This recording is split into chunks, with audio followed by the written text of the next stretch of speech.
Okay, folks, welcome to Sunday Night Futures Live with Bob Desmond. Thank you for joining me. And I wanted to take a couple of minutes and talk about a couple of things that are happening really soon while people join in. And there is a lag here by a few seconds. So, hey, Ted, Connecticut, good to see you. How you doing, man?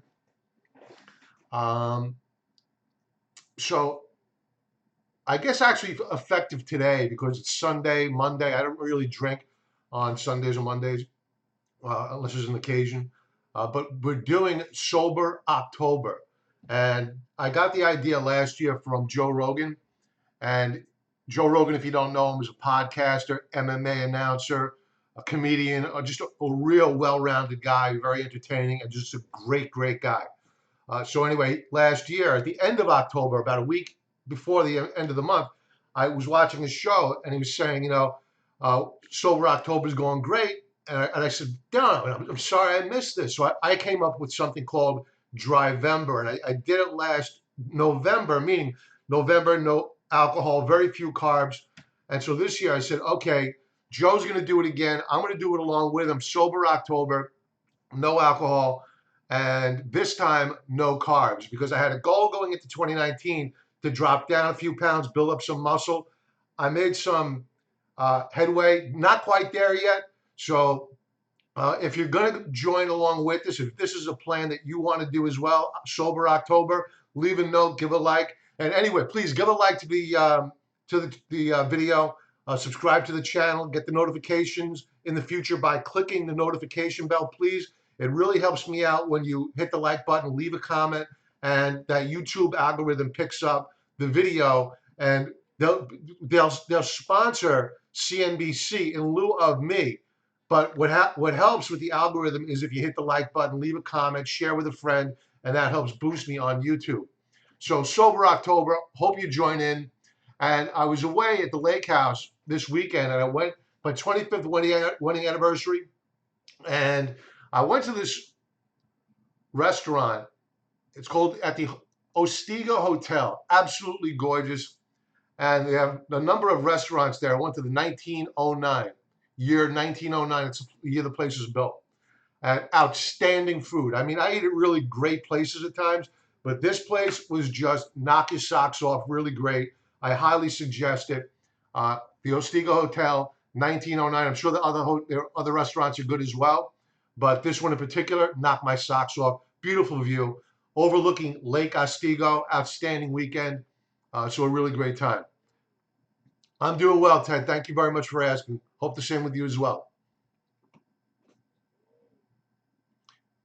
How can we follow the FedEx injections? Sure, we can work on that. I'll show you that, Patrick. Okay, so Sober October in the books. Ostiga. Let's we still have people filtering in here. Let's talk about the futures. We'll do a run through of how we opened up on the futures market. And then before I sign off tonight, we'll come back to the futures market again to see how we're closing out the program. And we will begin not with gold, because I have an article about gold I want to get to.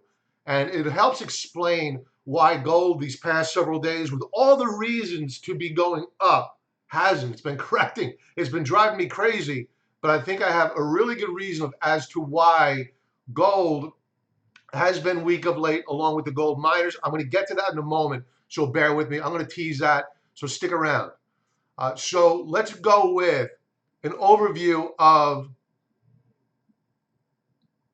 let's go with the S&P 500 first. So the S&P 500 at current is up.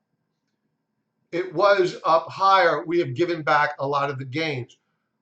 Why was it spiked up this evening? It's because more news that came out on Friday that the president was going to ban Chinese companies being listed on New York stock exchanges. That was debunked. That pressured the market on Friday. I think it was ridiculous to begin with.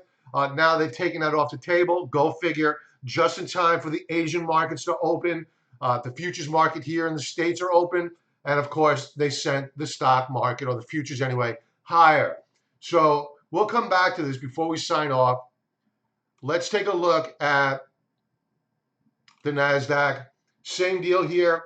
We spiked up at the 6 p.m. hour. We're still up. Point-wise, 13.75.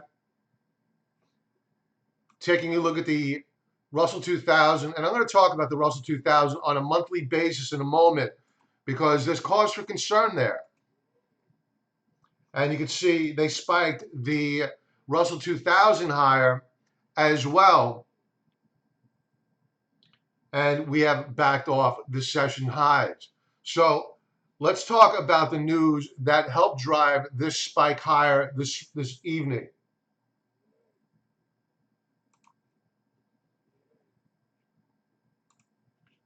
All right, so hot off the presses at Zero Hedge, stock futures jump higher after China delisting story denied. Okay, I personally, I believe that this is the president playing this market like he plays the media like a fiddle. He plays everything like a fiddle. It's amazing. It really is amazing. Amazing. Thank you, Denny. Appreciate that. I am feeling a lot better.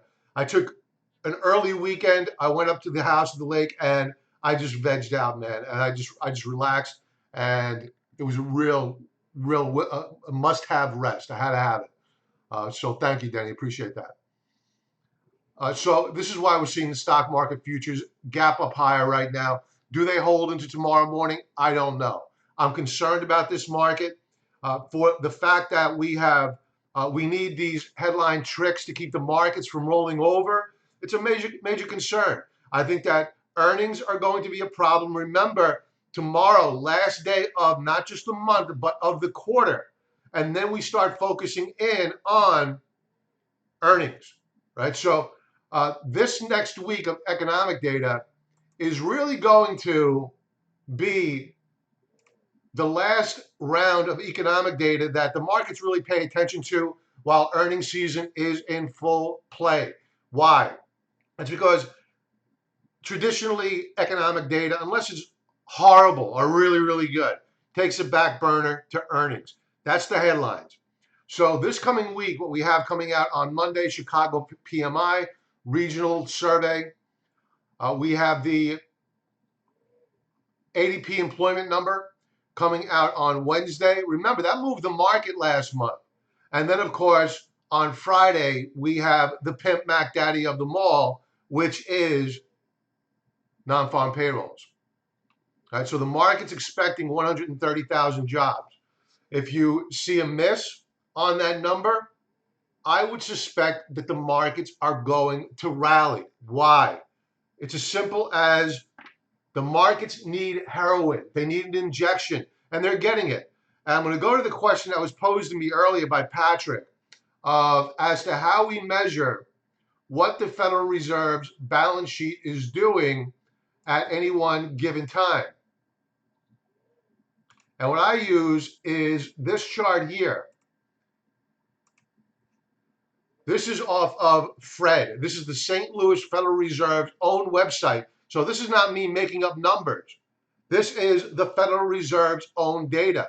And I've been saying this for a couple of weeks now, that the Federal Reserve is back in the bond buying business. However, the markets simply aren't buying it.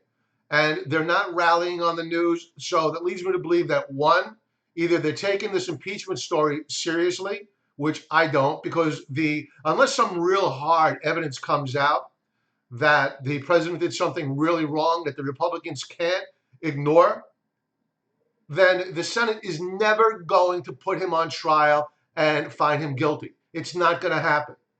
Just like they didn't do the same with Bill Clinton, they're not going to do it for President Trump. Unless, of course, the swamp is that grossly poisoned that they will eat their own and put the president on trial, vote him out of office, and undermine the American voter. And if they do that, forget the Republicans being reelected. And in all probability, the Republicans will lose the presidency. And who's probably going to win? Either Joe Biden, and we'll be lucky if we get Joe Biden. Believe me, you and me, we'll be lucky if we get Joe Biden. If Elizabeth Warren gets in, forget about it. They're not going to open the stock market the next day. It's not going to happen. They're going to have a cooling off period. So how do we know that the Federal Reserve, I went off onto a tirade, sorry. How do we know that the Federal Reserve is back in the bond buying business? First, you need to click that like button. Please click the like button. I'd appreciate it. So this is am I at the max view here? Yeah, I'm at max view. I'm going to drill down here. This is a max view going down to 2003 of the Federal Reserve's own balance sheet. And you can see that we're about 800 billion for most of the 2000s. And then after the financial crisis hit, we just went through the roof. What went through the roof as well? The stock market, gold, silver, the miners, right? So you can see here, this little blip up, right? We veered off. We went down a little bit since 2017. The Fed balance sheet has gotten a little bit smaller. But now when you drill down and you take a look, let's just go to a 1 year view. As a matter of fact, let's go to a 5 year view to appreciate the trend. Here's the trend. And now we have broken out. This is the Federal Reserve's own data. We have broken out, 1 year view. And we are continuing higher since the lows of the week of September the 4th. Ever since then, each week has been higher. And I fully expect that we're going to proceed higher moving into this week. Now, the Federal Reserve has put a deadline on it, early October, of when they're going to stop doing this. I don't believe they're going to stop doing that. And that's the reason why I believe that the stock market is not rallying, is because the Federal Reserve is saying that this is a limited amount of intervention in the bond market. I think they're going to have to go onto a permanent bond buying spree, bigger than they did the last time. And with that, in all probability, you're going to get a market rally into the 2020 elections, assuming that this impeachment deal doesn't go awry for the president, and you'll get your breakout. Watch gold. Now, speaking of gold, let's go to a chart of gold using TrendSpider.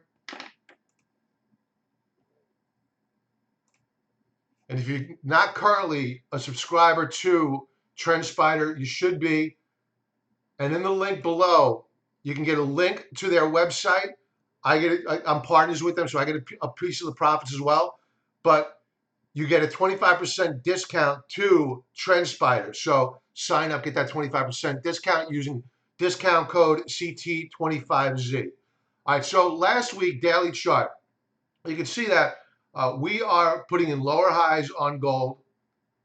And on Friday, it was a very bad day. And when you take a look at let's go with the GDX, a horrible series of days last week as well. But the price of gold had every reason to go up, right? So it didn't make sense. So I ran across this story on Zero Hedge, and you never hear about this stuff on CNBC. You never hear about it.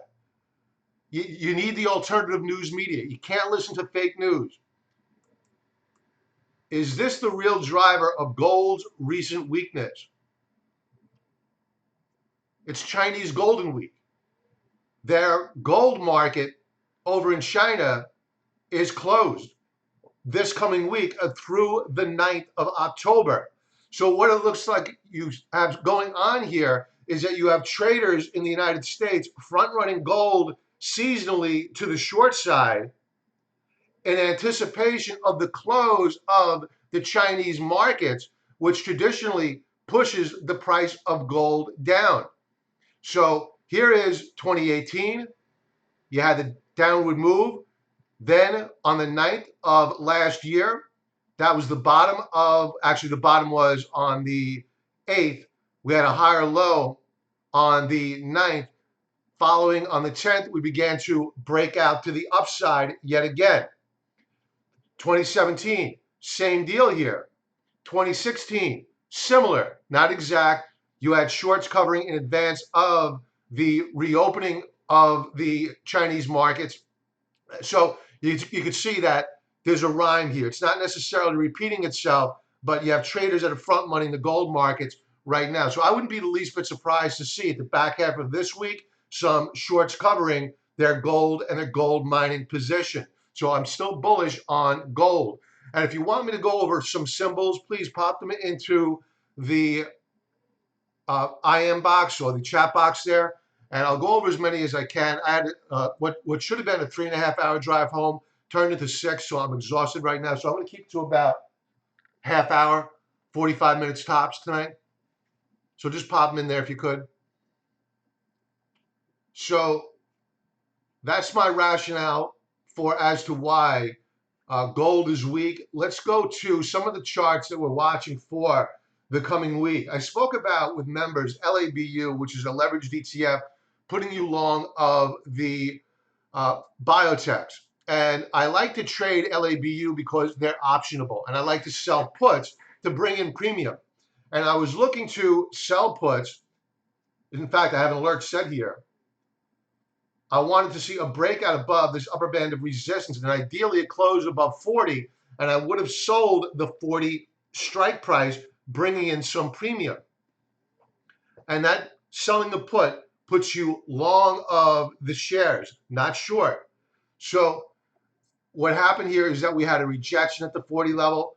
You need to treat when you're selling puts as if you're going to buy the stock, and you need to buy at support, and we're not at support. In fact, on Thursday, we broke down below support, and in all probability, we're going to come down here to this lower band of support where I'm going to create an alert right now when we touch it, because what I'll probably do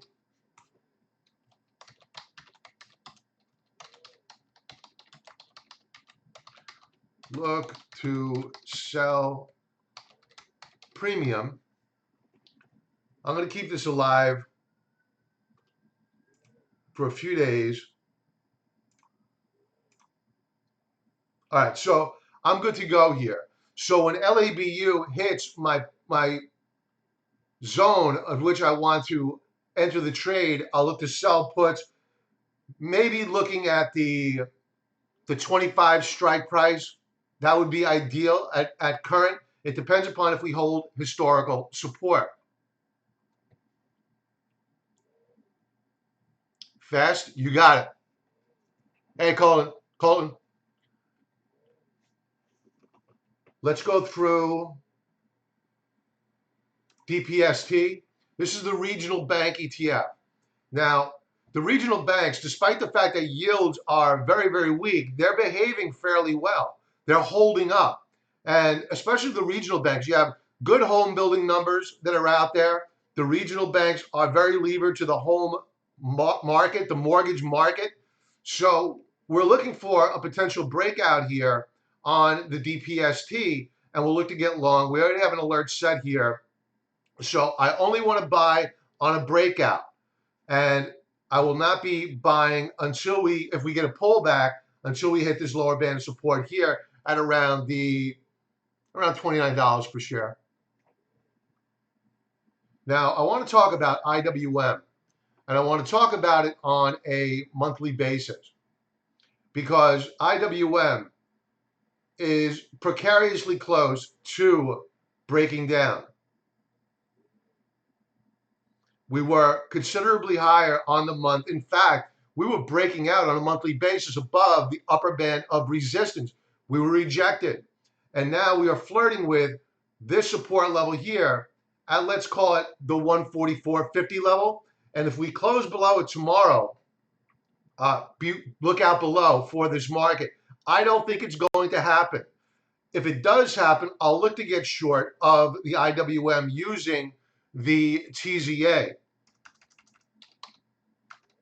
Now, this is a leveraged ETF, putting you short of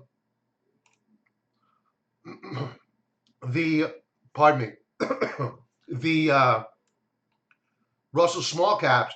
And you can see we have a nice consolidation going here on a weekly basis. We're holding support. Last week was an up week. But I want to be very, very careful with shorting this market because I've been saying constantly, I believe we're going to rally into the 2020 elections unless it's something that's out of the president's control. So impeachment could be out of his control, especially if it goes to the Senate where there'll be a trial.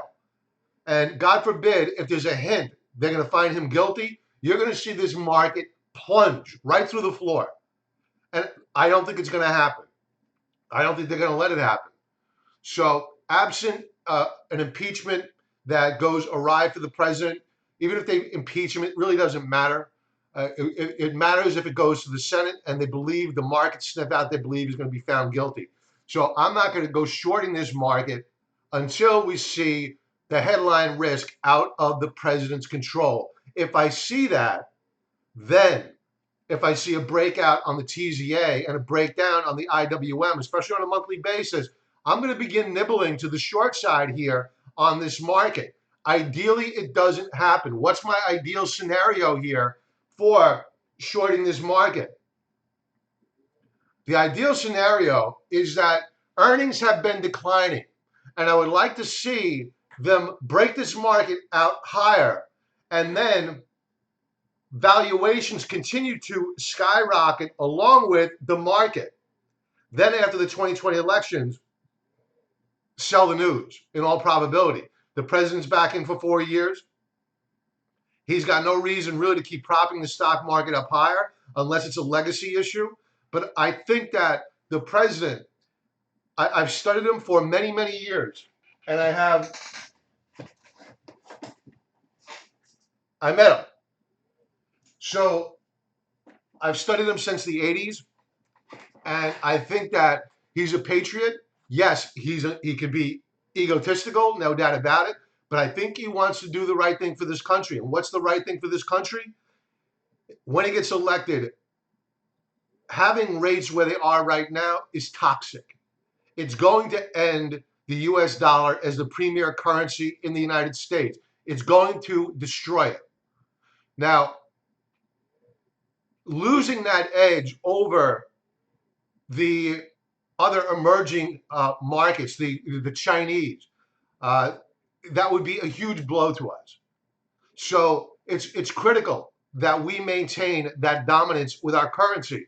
And if he decides he wants to take the route of doing the right thing in his final term of office, then that will not bode well for the stock market. I can tell you that right now. Rates will go higher incrementally. It will not bode well for the stock market.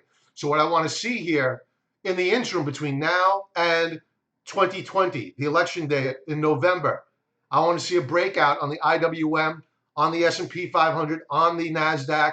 We push higher. Valuations will probably head higher as well. And making that fall, when we roll over, remember that the stock market takes the stairs on the way up, but the elevator on the way down. And that's ideally what I'm looking for when I want to go shorting this market. I want to see extreme overbought levels. I want to see valuations that are unsustainable.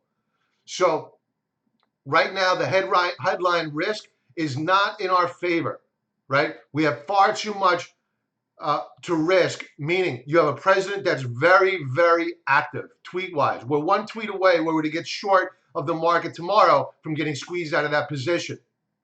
So I don't want to fight the headlines. There's a lot of headline risk out there.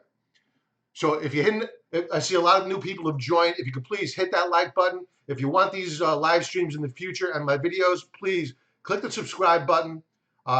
Hit that notify bell and you get notified of when I put out new content, please. It really helps out the channel. Thank you very much. And thank you. I have 6 likes so far. Please keep it going. I'm shooting for 10. Thank you very much. I appreciate it.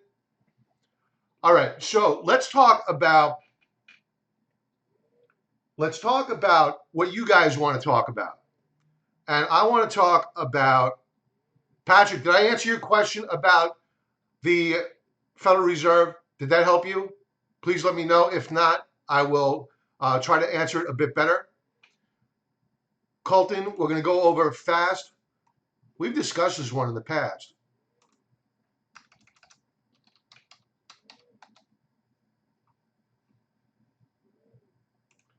All right, so as usual, what I'm going to do here, I'm going to give it the higher level view. I'm going to begin with good stuff. Hey, Tom, how you doing, man?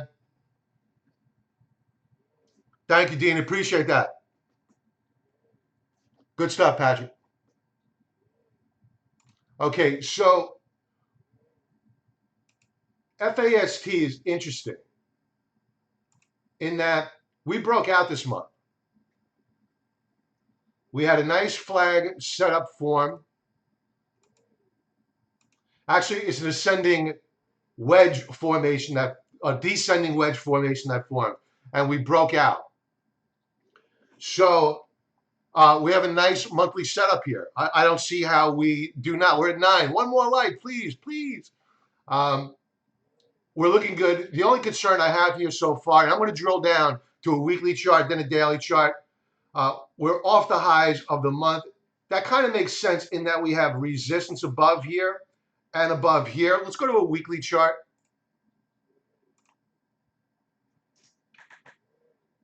Yeah.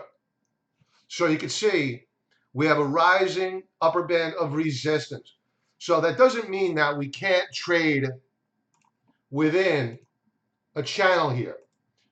Now, this is an ascending wedge formation on a weekly basis. So we had a descending wedge on a monthly basis. We've broken out, right?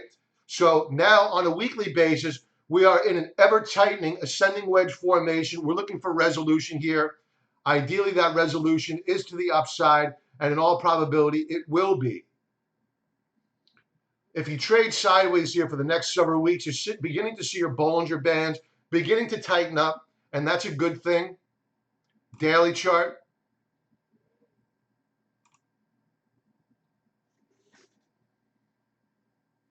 For a swing trade here, you have a possible trade off of this lower band of support. If you're dead set, you're going to say, you know what, Bob, I don't care what you say. I'm buying these shares tomorrow. Fine, do it. I wouldn't even be angry with you because you're buying off of a support level. Just use a stop right below this low here.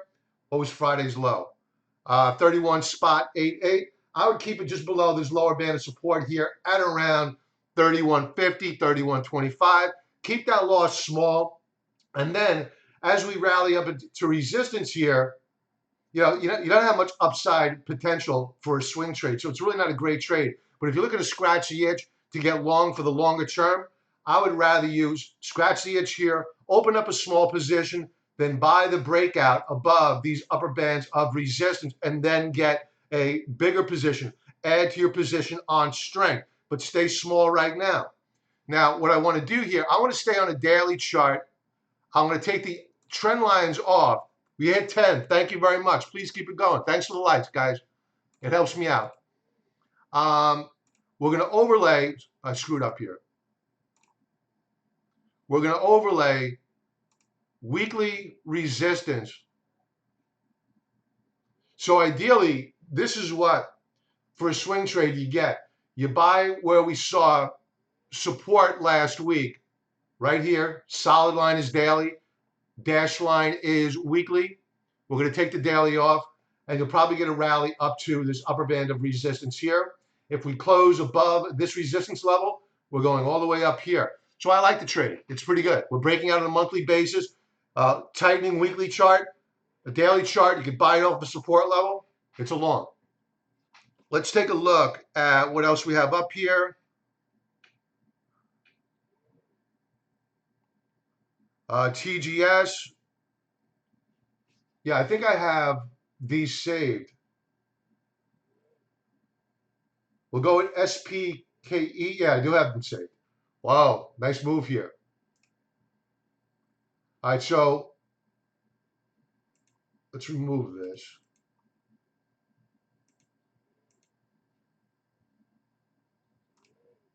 Okay, so the last we spoke about this, we were looking for a breakout, and we have broken out above resistance, and now it's off to the races. Let's go to a weekly chart to identify where we have been and where we might be going. Wow, this is pretty. This is pretty. All right, so let's take the monthly overlay off, bring the weekly overlay on.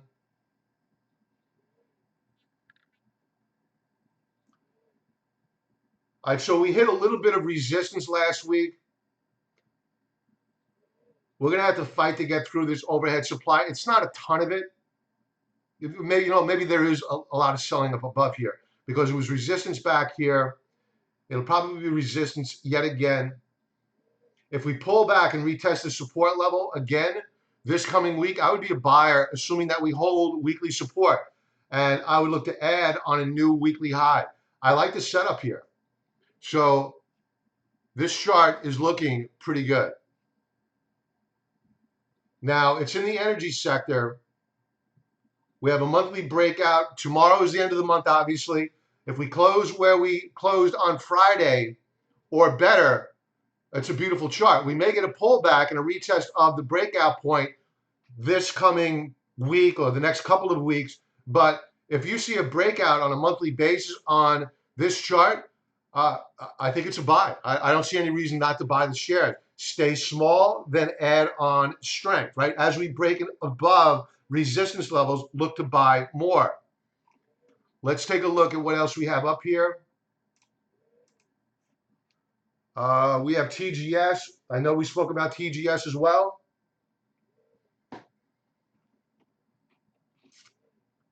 This is a weekly chart.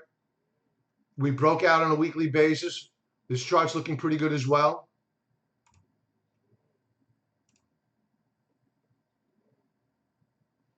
Let's drill down. Daily chart. Nice consolidation here. So if you wanted to get long, you could. I would just use a stop right below last week's lows. If we break to a new weekly low, get out. Stay small, scratch the itch. And I think that what we could do here is rally up to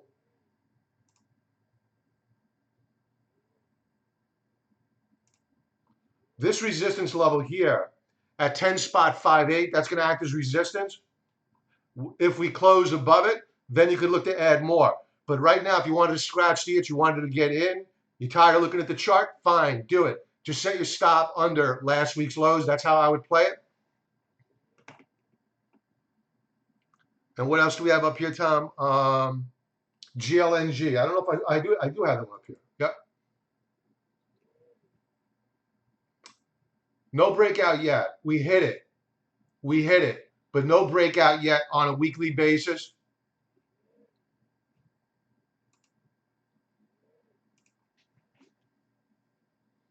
Yeah. So looking at a monthly chart here, here's my concern, is that in August, we broke down below monthly support.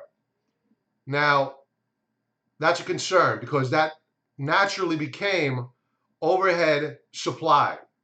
So if we do not close back above this support level by tomorrow, which I doubt, I would look for a pullback to the 9.46 level. Set your alert at that level and look for a consolidation.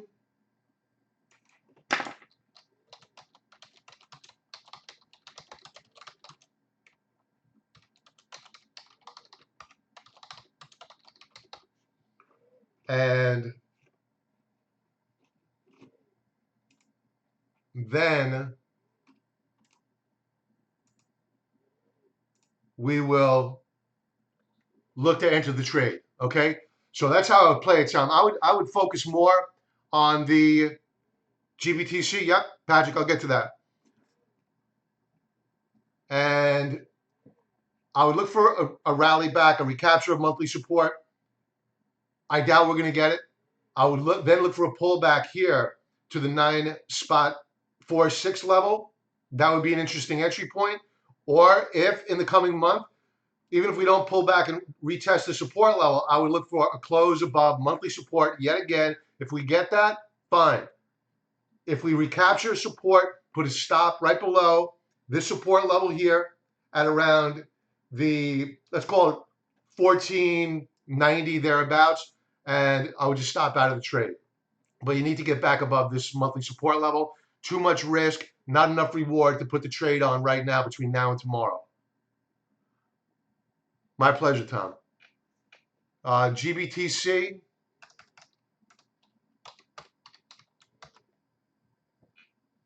Oh boy, Bitcoin.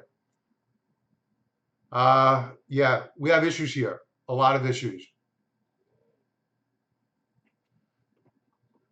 Now, I'm not familiar with this. Is this like a tracking ETF, or does it trade in tandem with Bitcoin? And while you're answering that question, I'll just go over the chart on a monthly view. You cannot buy these shares right now. You can't do it. You need to wait for a monthly breakout because the markets are sending you a signal right now that there are a lot of sellers at this upper band of resistance. So if we close above at current, let's call it $13 per share, wherever it is that eventually we do rally up and through this upper band of resistance, then you could look to get long. Now, I'll bring up a positive, all right? It's not all negative. A positive is that we closed out the week last week at or very close to, no, we didn't. We closed down below support level. So let's bring up this next support level. Yeah, forget the good news. There's no good news right now. We broke down below a support level on, let's call it on Friday, whenever it was. And it looks as though we have the 20-period moving average on a monthly chart, which is acting as a bit of support. Not enough for me to say, okay, let's go buying these shares right now. It has acted as support in the past, but we are in a downtrend. I would rather not buy at a moving average. I would rather buy at historical support where I know I have buyers of like mind, right? There are buyers down there willing to bid the shares up off of that support level. You're really bearish, Tom. Okay. Okay. So I would wait for a rally here. And with Bitcoin, you know, if you're going to buy the pullback, your guess is as good as mine right now. Let's go to Bitcoin.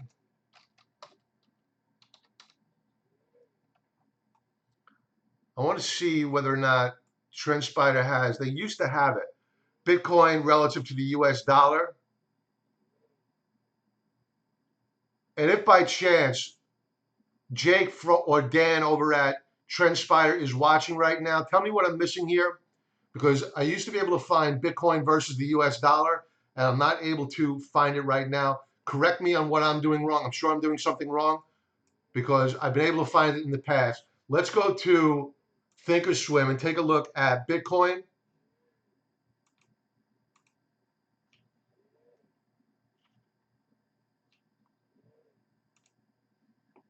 And let's take a look at Bitcoin from a higher level view, right? We'll drill down. Yeah, this is a major problem here.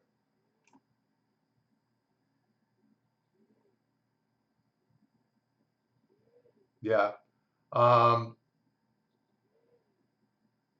If we break last week's lows, we're coming down here. And Tom, good point. That's a good price target you put on there. Good stuff, man.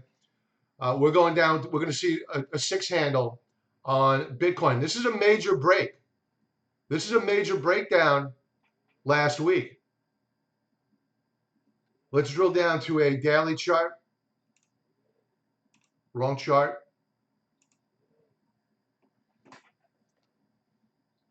So I'm not going to be the least bit surprised to see a rally back early this coming week. Would I be a buyer? No. Why? Glad you asked. The reason is that they're bouncing it off of a support level right now. And we are relative to, I want to make sure I have the third standard deviation Bollinger Bands up here. Yeah.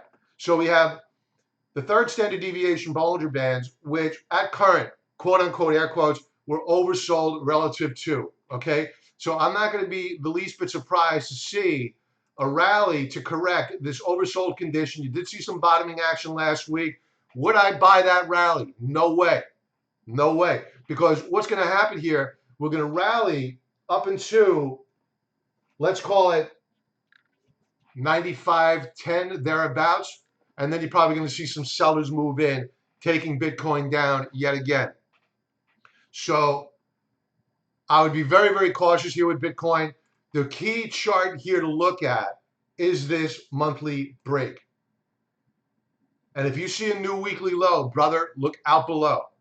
There's something very, very wrong. When you have QE that's begun, yet Bitcoin can't find a bid, there's something very, very wrong in the crypto arena. So be very careful here, please.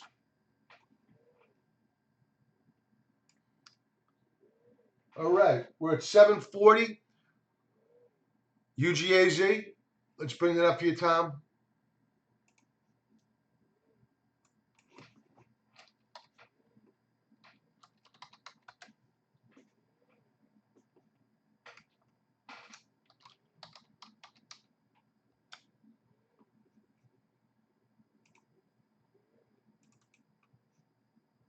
Let's go with a weekly view, and then we'll drill down from there.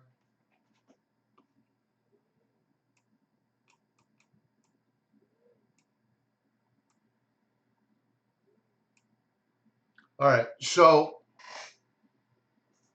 I have my concerns with UGAZ. We did break out of this wedge formation back on the week of August the 26th. We rallied. We're now rolling back over. What might happen here is that we get a pullback and a retest of what was resistance should now act as support. And ideally, that's where we get to. I would look to buy at that support level. But right now, I would not be a buyer, unless, of course, the daily chart gives me a reason to buy the share. So I'm not going to draw a conclusion just yet.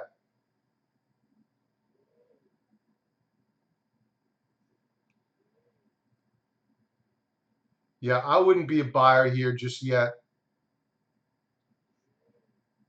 Let's overlay the weekly support and resistance levels.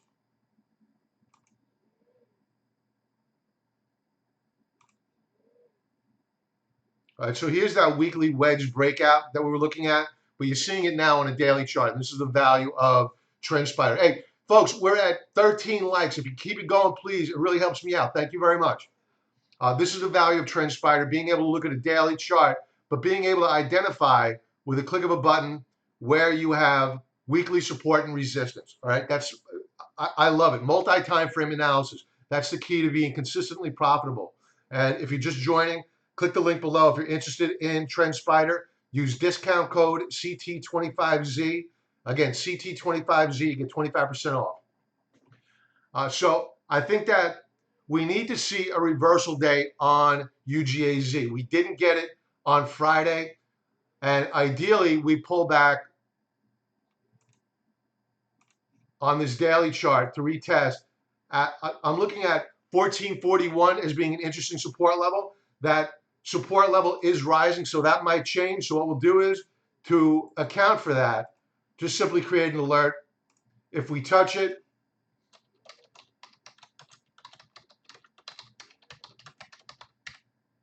and possible long trade,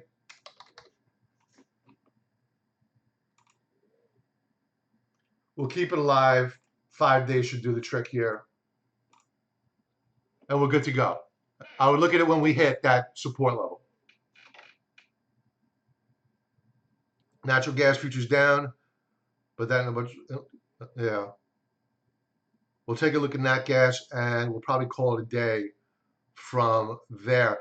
Before I shut off, VIXX weekly, okay, we'll take a look at it. Before I shut down tonight, folks, I'm gonna close out the chart request. We'll take a look at that symbol is not coming up, so I'm simply going to go with the VIX futures. We'll go with not the futures, yeah, this is the futures chart. So the futures are putting in on the VIX higher lows. We do have an upper band of resistance here. So would I buy them? I'm not a big buyer of the futures market, to be honest with you. Way too volatile for my taste. And again, if you're going to buy the VIX, it means you're betting that the market is going to go down, right? At least the S&P 500. And I'm not necessarily betting that because I'm worried about the 2020 elections. I know I keep repeating myself. And could I be wrong? Absolutely. But the charts will tell me when I am wrong. So it looks as though the chart weekly basis of the VIX, to answer your question, does look bullish. So there's a good chance that we proceed higher here.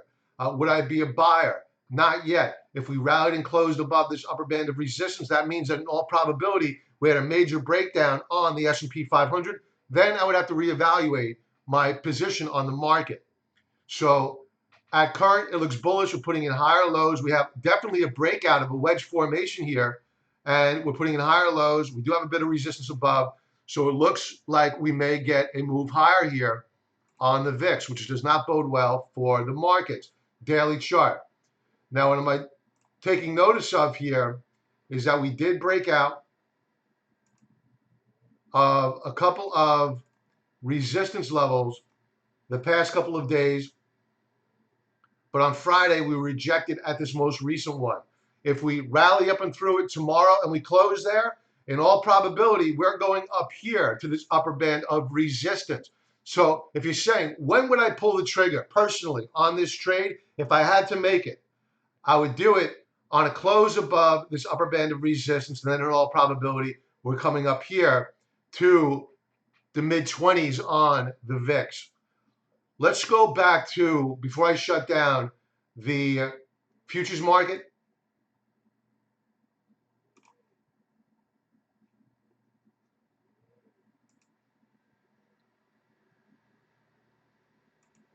And we'll bring up their Bitcoin pushing lower now. We'll go to 4-hour charts of the averages. And we'll leave off with natural gas. We'll treat that as our last member stock chart request or stock chart request for tonight. Let's take a look at oil.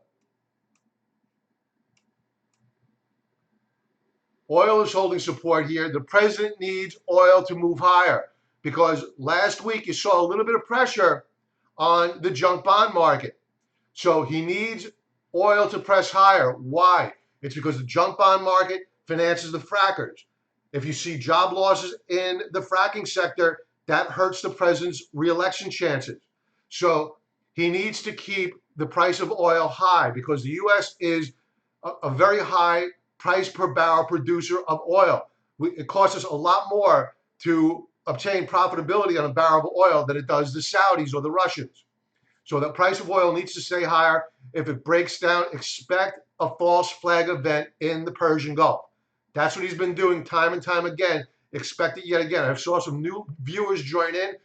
Thanks for joining. I really appreciate it. If you can click that like button, click the subscribe button, click that bell, you'll get notified of future videos. I'd really appreciate it. Thank you very much. So oil is holding support. Let's go to this is a weekly view. Let's go to a 4-hour view. We're up slightly. We were up higher.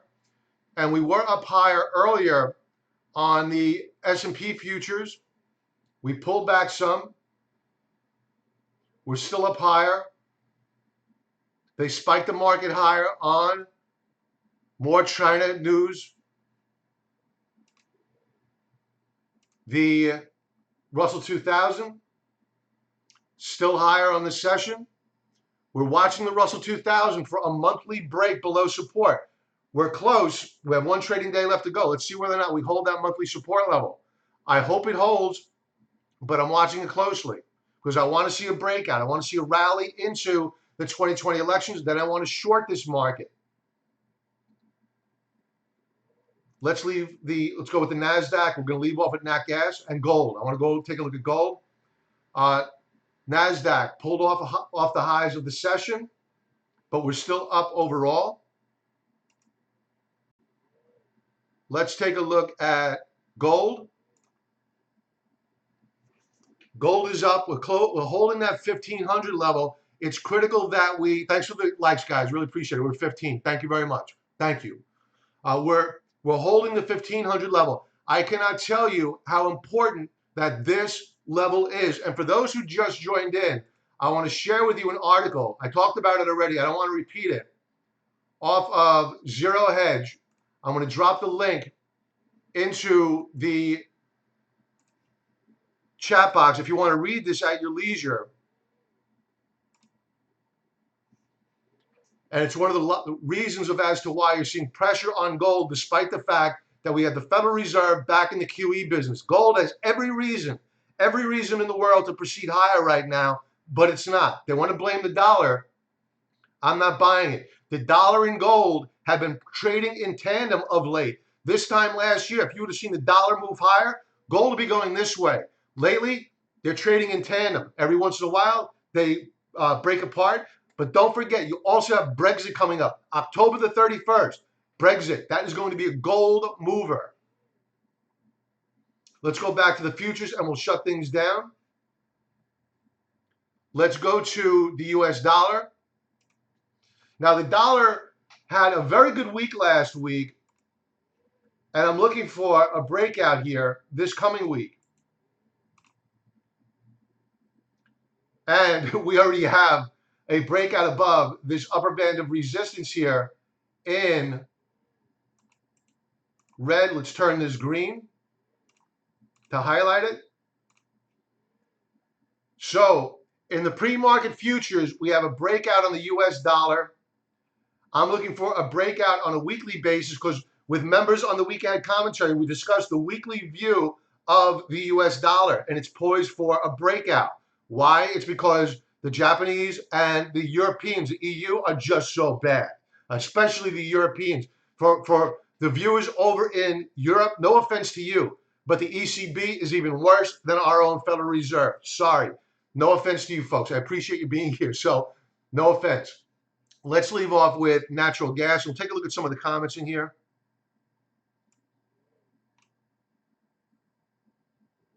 SPY seasonality, good point.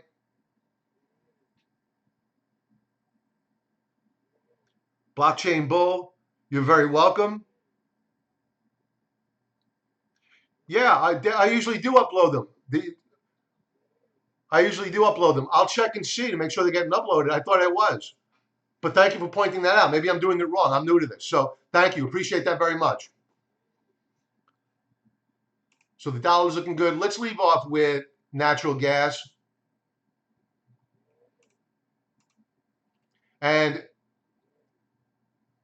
you know, we already went over the UGAZ, which trades in tandem with natural gas. We'll take a look at what it's doing in the pre-market. Sorry, I'm so used to doing swing trading today. In the futures market at current, if I could find it here.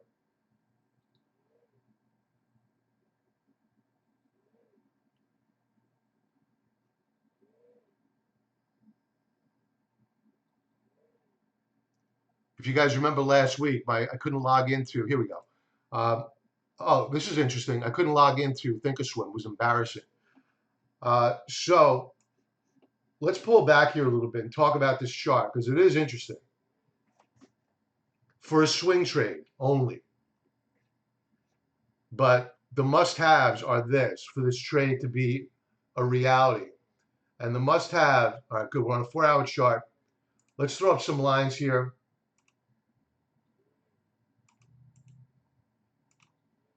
All right, so we've been in an orderly pullback, leaning into the third standard deviation Bollinger Band.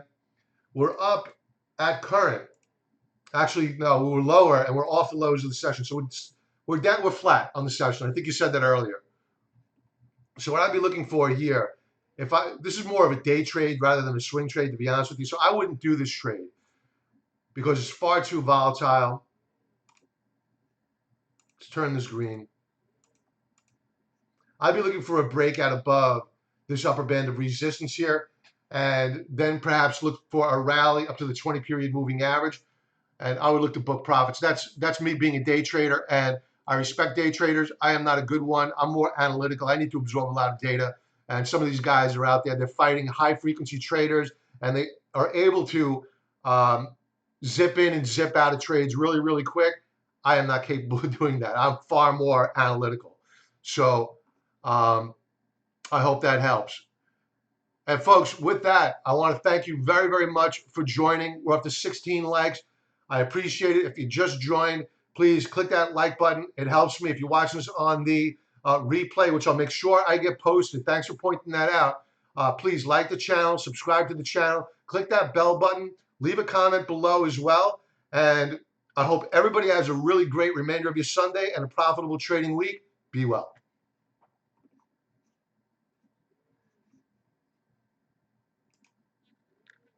Thanks, folks.